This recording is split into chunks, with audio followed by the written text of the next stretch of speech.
Talaga. Yung kaklase niya sa kanto, kinukulit ko sa akin yung 85 years old yata. Pinakita ni chairman.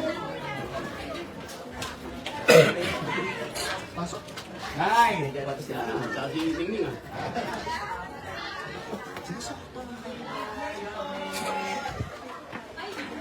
Hi, beautiful. Lumakas! Oh. Merry Christmas! Oh, may pamaypay pa. Oh. Sabi ko po, ito yung ano dati. Talaga, sabi niya, nasaan? No. Merry Christmas. Lumakas ka. Oh. Happy birthday! Dahil 100 ka na, meron ka sa akin regalo.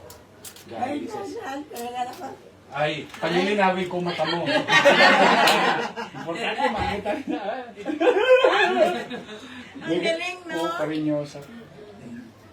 Masasayahin siya. Oh, happy birthday. Oh. Ito, kaloob sa iyo ng ano, City Government of Manila. 100,000. Wow! 100,000 yan. Oh. Kita mo, luminaw ang mata mo. Sabi ko sa iyo. May malinaw ang mata. Tenga lang daw. I'm happy for you. Yung tenga lang mahina. Mag-iingat ka. Tsaka wala pa siyang unsigned. I love you. Ay, you're welcome. Oh, patatabi natin sa kanila. Okay. Thank you po. Oh, ito naman, yung certificate. Tapos, ano nyo siya, i-claim nyo siya sa DSWD. Oo, meron din. Kasi ang national government, meron din. Oo. Tabayanan nyo yun. Sayang din naman. Pero magpa-file ko pala sa DSWD. Iba pa yun. Arthur, oh. Yung sa Maynila, mas madali yun. Kasi pag nakita namin yung birth certificate, tapos hanapin, boy pa, gagawin ka agad yung check. Hindi na kailangan mag-claim. Kapansin nyo, hindi kayo nag-claim. Basta nakita na kagad, 100. Nire-reverse ko yung proseso. Kasi yung batas ng syudad ng Manila is 100 years old. Eh, kung buhay, hindi 100,000.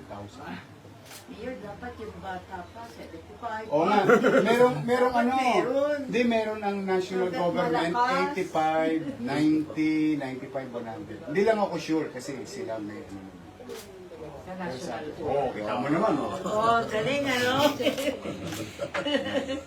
Malaman to, nasa SM San Lazaro bukas to. Hindi, pare, may pag-alimunan kayo. Oh, ay, camera mo na, ipa-picture tayo. Kaya, Okay.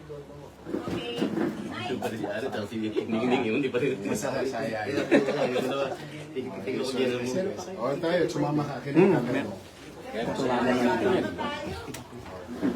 Sama kayo. Diyan ka na. Teka.